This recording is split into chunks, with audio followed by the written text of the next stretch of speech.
Hello and welcome to the fraternity edition of Are You Smarter Than a Politician? 5th grade edition. I'm your host, Jordan Burrows, accompanied by Nick Baker of Beta Theta Pi, Fred Anger of Delta Tau Delta, and Eli Moss of Sigma Phi Epsilon.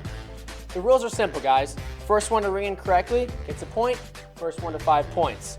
You'll get 10 seconds per question, and you must ring in to answer the question. If you don't ring in and answer it right, I'm going to detract a point. I'll keep track of the score and announce who is winning. The winner of this game show will face off against the sororities in the spring. Let's begin. Question 1. What document outlines the requirements of the President of the United States? Nick. The U.S. Constitution. There we go. 1 point for Beta. Moving on. How long can a president serve as a U.S. president? Ooh, Eli. This is 8 years. Correct. All right, got a point for Sig Ep. To declare war, who does the president have to get approval from? I'll get that one to Eli on this. You got the next tie, though. Who will do What that? is Congress? There we go. 2 to Sig Ep. 1 for Beta. What are the 3 levels of government in the United States? Nick Baker. Executive, judiciary, and legislative. There we go. Delta, you're down. Sorry. Here we go. Moving on. What year was the Constitution written? Fred, did you knock in on that one, or you think Yes, Eli I beat did. you? All right, we'll give it to Fred. 1776. You're wrong. Nick Baker? 1787. There we go. Beta up 3 to 2. Delta remaining at 0 points. Yeah. Who is the 44th president of the United States? Nick Baker. Barack Obama. There we go. Beta at 4, Sigma Phi Epsilon at 2, and Delta at 0. We're already at the game point. What are the 2 main political parties in the United States? Nick Baker. The Democrats and the Republicans. There we go. We have it. You know what? Our congratulations, Nick Baker of Beta Theta Pi. You've represented your fraternity very well, and looks like you'll face off against sorority in April. I'm Jordan Burrows signing off. Are You Smarter Than a Politician? 5th grade edition.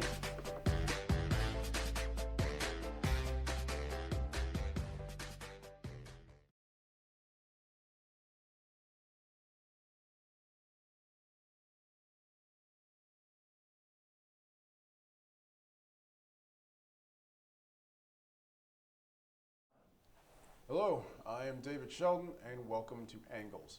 My guest tonight, of course, one of my favorite conservatives, Senior Shamir Bryce, and another one of my favorite conservatives, Colin Connors. All right, let's get to it. So last week, I believe, there was the Benjamin Netanyahu speech, and well, basically, it came down to 3 points. His 3 points were stop aggression against the Middle East. This is what Iran should do. Stop supporting terrorism around the world, and stop attempting to annihilate Israel. So, any thoughts? You know, I think the Prime Minister had every right to come to America to discuss his foreign and the domestic politics of Israel and the Middle East. I think he did somewhat violate diplomatic protocol by not involving the White House in on these decisions, like the State Department, and essentially just working with House Republicans to have this joint address to the Congress. So I think that he should have had the White House more involved, but I think the president really handled this poorly by being so aggressive and I think really disrespectful to a foreign head of government. I agree with Shamir that, yes, he did cross a line when he didn't go through the State Department and the White House. But at the same time, had he tried to go through those avenues, I'm not sure he would have gotten the speech we had. I'm not sure that, especially considering the sensitivity of the negotiations, that President Obama would have allowed Benjamin to come in and speak to Congress when he knew coming in what his stances were going to be on those issues. Yeah, I don't think he should have been in here in the first place, to be honest with you. I mean, someone please explain to me what a foreign dignitary had, like what his, I guess, why he is controlling and lobbying for our foreign policy. Well, I think foreign heads of government have addressed Congress plenty of times. I think the most famous example is Winston Churchill after World War II. Margaret Thatcher did that. I mean, it's a high honor for a head of government to address the Congress, and I think he had a very important message. I think that he and a lot of the Israelis are concerned about the nuclear deal that's being negotiated between the United States and some of our European allies and the Iranians, because they really do think that the Iranians are not going to hold up to their side of the agreement and that the United States is not being strong enough on the Iranian nuclear program, which I completely agree with. We know of the deal, which is not much. We don't have the official diplomatic protocols of knowing what's going on, but it does seem like the administration is just eager for a deal on Iran, that they're willing to let anything happen, essentially. And plus, Israel's our staunchest ally in the Middle East. Yes, we have Saudi Arabia, but if things go bad in the Middle East, we're going to fall back on Israel, and Israel relies on us because we're their staunchest ally in the West. We have helped supply them arms.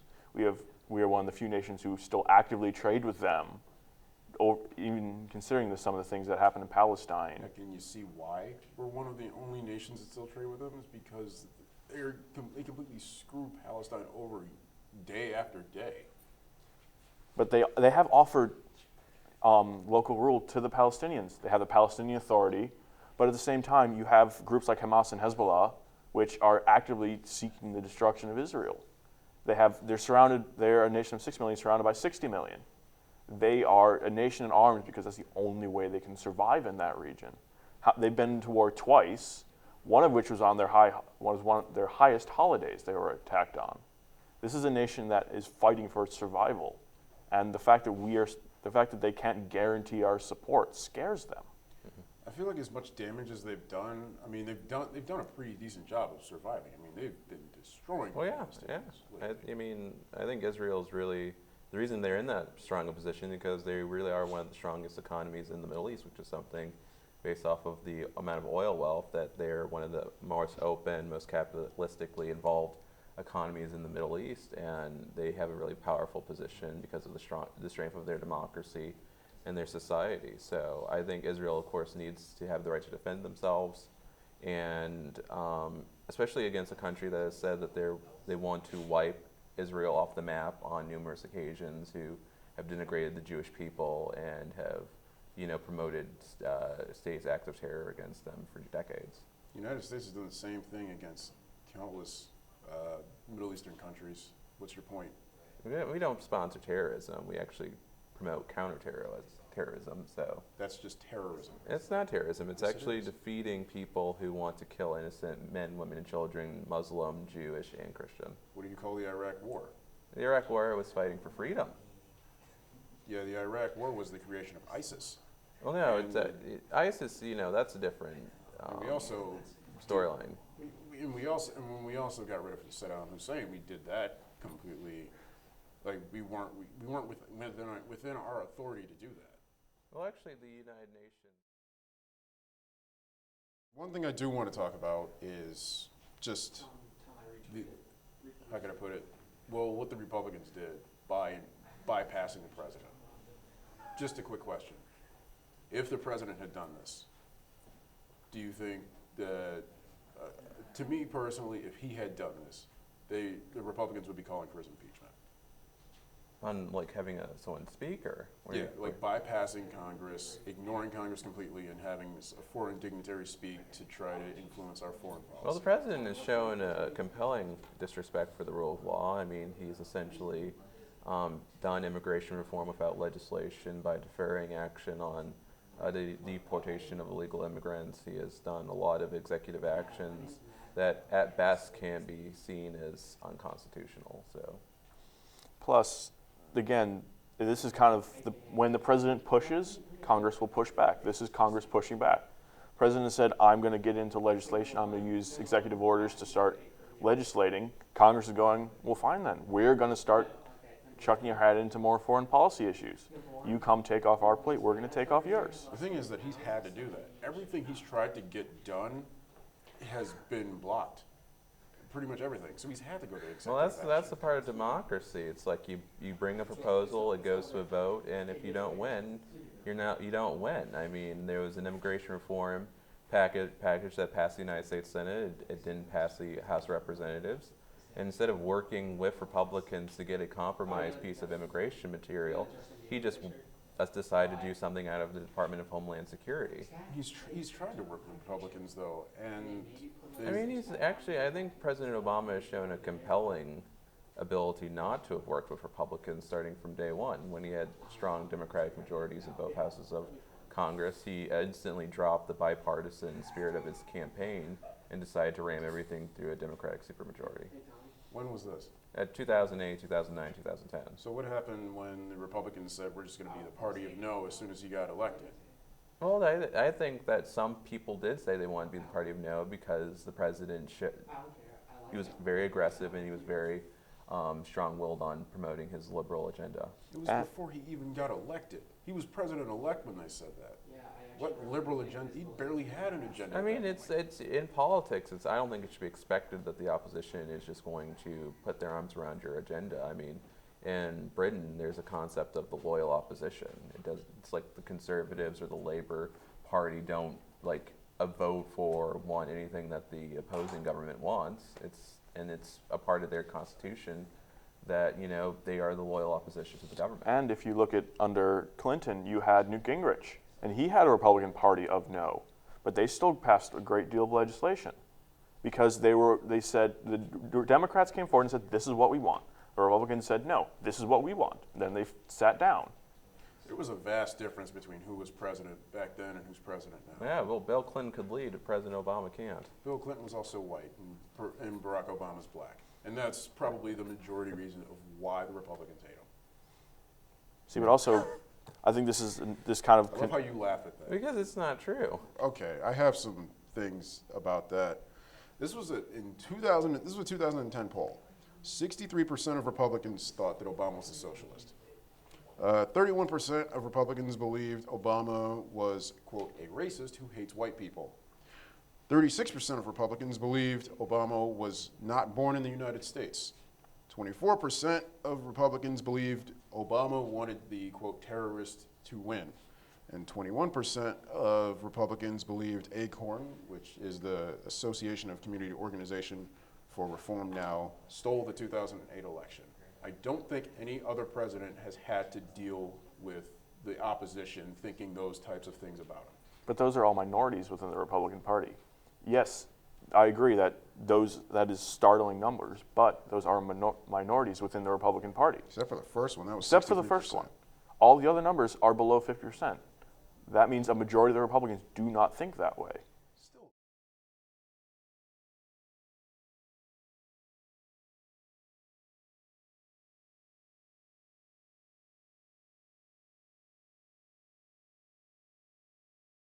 That's it. President Niehoff, my arms are still open. This chair is yours. If you want to come on the show and talk about the issue that I posed last time, adjunct professors, you are more than welcome. And that's all the time I have for tonight, and good night.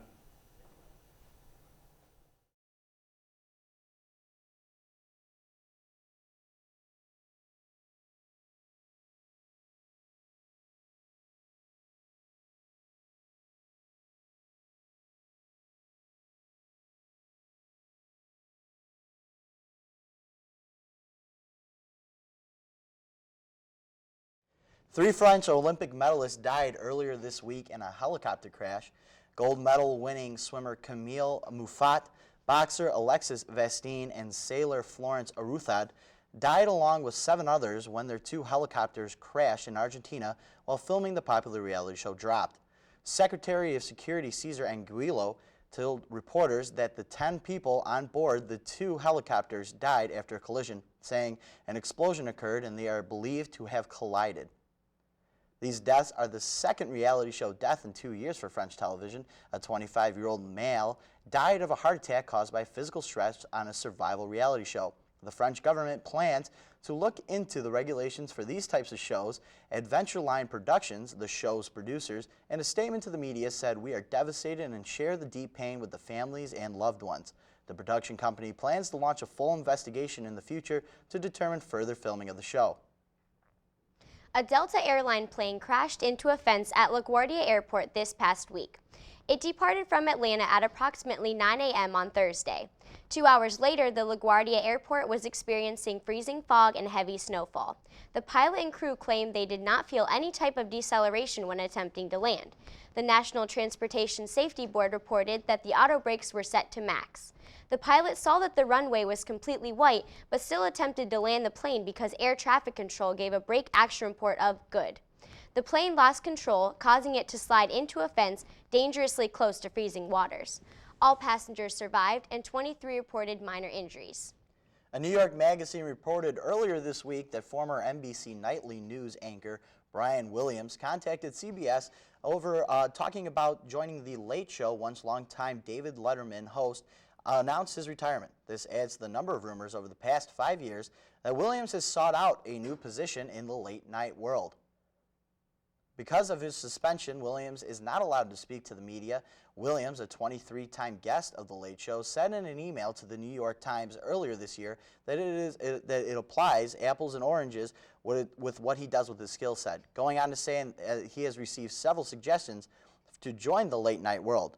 He would later go on to say that in that same email, it is one thing to be a guest and a different to be behind the desk. The close friends and colleagues cited to the New York magazine that he has spoken of pursuing other projects and making a possible jump to the late night.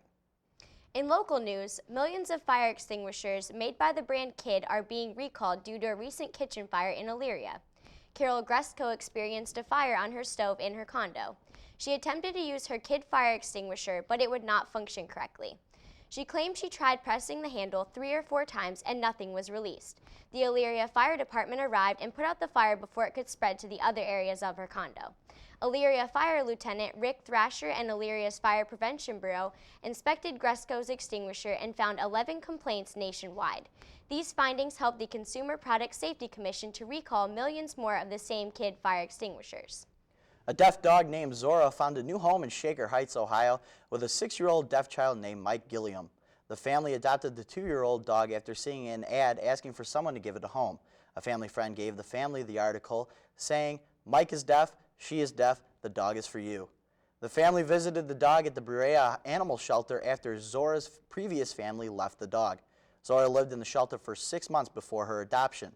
The family said Zora was hyper at first but has mellowed out, saying we have a soft spot in our hearts because she is deaf.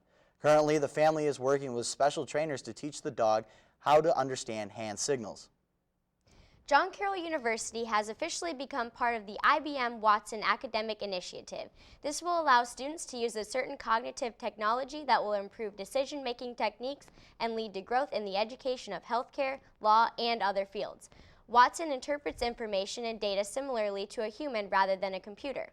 This new program will give JCU students the opportunity to program Watson in a new course taught by Professor Daniel Palmer. This class will focus specifically on affiliating Watson with various healthcare concepts. John Carroll faced 2 consecutive snow days late last month after record low temperatures and large snowfall hit University Heights. Provost and Academic Vice President Janine Colleran says the decision to cancel school is a group effort, made with the head of the John Carroll Police Department. The decision is made upon if traveling to school and the school grounds are safe for walking and vehicle transportation. Colleran would go on to say that the student safety is the first thing in mind when deciding to cancel classes or not. Colleran also added that the school tries to have a delayed start rather than cancel classes completely. The move for a delay is made on the hope the weather will get better as the day continues. New practices from the university say that delays cancel all classes before noon instead of pushing the classes back. John Carroll has experienced 3 snow days this semester, a record in the past decades as University Heights has experienced record lows. Well, those are the top news stories for today's segment. Please feel free to check out John Carroll Television on YouTube, Twitter, and Facebook to stay updated on all the latest news from around campus to around the world. I am Leah Brady. And I'm Joe McCarthy. Thank you for tuning in tonight.